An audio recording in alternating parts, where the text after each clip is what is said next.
Hapo zamani za kale, katika mji mmoja uliokuwa mbali na mataifa mengine, aliishi mfalme mmoja dhalimu aliyewatawala watu wake kwa mkono wa chuma. Hakujali haki wala huruma. Sheria zake zilikuwa kali na mara nyingi hazikuwa na msingi wa haki. Alifanya maamuzi kwa matakwa yake binafsi, na yeyote aliyemuudhi hata kwa kosa dogo alikabiliwa na adhabu kali. Wananchi wake waliishi kwa hofu na mashaka, wakihofia kuamka siku moja na kujikuta wamehukumiwa kifo au kifungo cha maisha kwa sababu ya jambo dogo.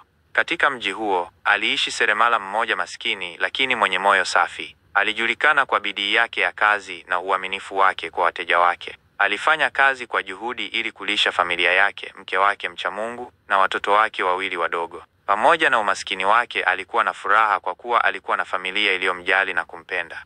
Siku moja, seremala huyo alifanya kosa dogo lisilo na madhara makubwa. Alikuwa ametengeneza kiti kwa ajili ya mmoja wa maafisa wa mfalme, lakini kutokana na ukosefu wa vifaa bora, kiti hicho kilikuwa na kasoro ndogo. Afisa huyo alipokiona, alikasirika sana na kuamua kulipeleka jambo hilo kwa mfalme. Mfalme, kwa hasira zake na kwa kuwa hakujali haki, aliagiza seremala huyo anyongwe siku iliyofuata kwa sababu ya kudharau watu wa mji wake kwa kazi duni. Habari za hukumu hiyo zilimfikia seremala haraka, na moyo wake ulijawa na hofu. Alijua kuwa hakuwa na njia yoyote ya kujiokoa, kwani mfalme hakuwahi kubadili mawazo yake mara tu alipoamua jambo. Aliporudi nyumbani jioni hiyo, uso wake ulikuwa umejaa huzuni na wasiwasi. Alimkumbatia mkewe na watoto wake kwa maumivu makubwa, akijua kuwa huo huenda ukawa usiku wake wa mwisho kuwa nao. Mke wake, mwanamke mwenye hekima na imani thabiti kwa Mungu, alimwangalia mumewe kwa macho ya upole na kusema kwa sauti ya utulivu, "Lala mume wangu, wala usihuzunike. Mungu yupo, naye anaweza kubadilisha mambo.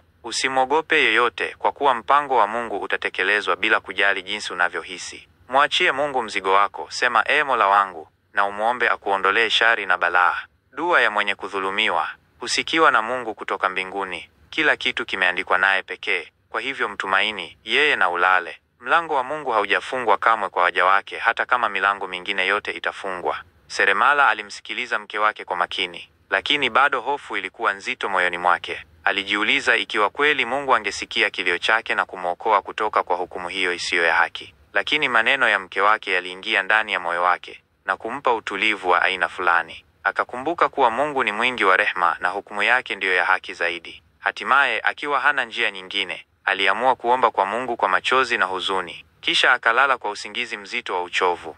Usiku huo usingizi wake ulikuwa wa ndoto nyingi zisizoeleweka. Aliona kama yuko kwenye giza nene, akitembea bila kujua anakokwenda, lakini ghafla mwanga mkubwa ulitokea mbele yake. Akasikia sauti ya faraja ikimwambia, "Usiogope, haki itashinda." Alipoamka, alihisi moyo wake ukiwa na amani fulani, ingawa hakuwa na uhakika wa maana ya ndoto hiyo.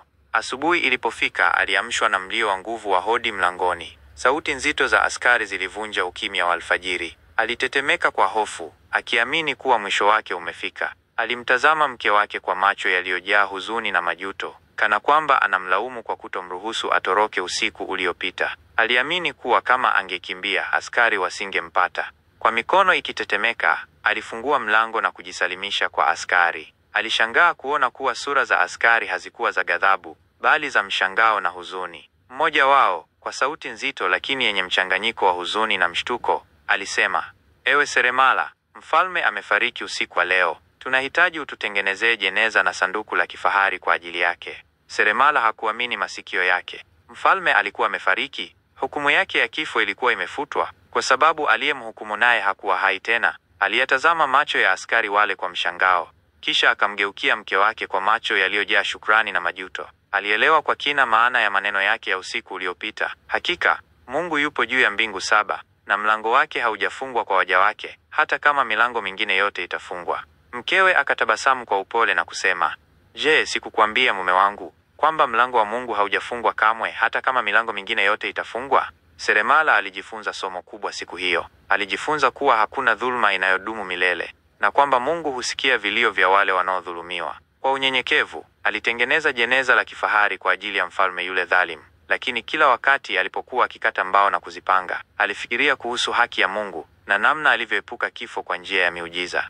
Baada ya siku chache, kaburi la mfalme lilifunikwa, na kifalme kilichokuwa cha hofu kikapewa mrithi mpya aliyekuwa na haki na rehema kwa watu wake. Seremala aliendelea na kazi yake, lakini sasa akiwa na moyo wa shukrani na imani thabiti kwa Mungu. Alijua kuwa katika maisha haya, mtu anaweza kukabiliwa na majaribu makubwa, lakini hakuna jaribu linalozidi rehema ya Mungu. Katika kila kazi aliyoifanya baadaye, alimkumbuka mke wake na hekima yake. Alielewa kuwa mara nyingi watu wanaohofia sana kesho zao wanapaswa kujifunza kutumaini mipango ya Mungu, kwa sababu wakati mwingine mambo yanayofikiriwa kuwa mwisho wa maisha ni mwanzo wa baraka mpya. Na hivyo ndivyo maisha yalivyoendelea katika mji ule. Mfalme dhalimu alitoweka, lakini hekima na imani ya seremala yalisalia kuwa somo kwa wote waliomsikia. Hadithi yake ilihifadhiwa, ikawa funzo kwa vizazi vilivyofuata, kwamba haki ya Mungu haicheleweshwi na mlango wake haujafungwa kamwe, hata kama milango yote ya wanadamu imefungwa.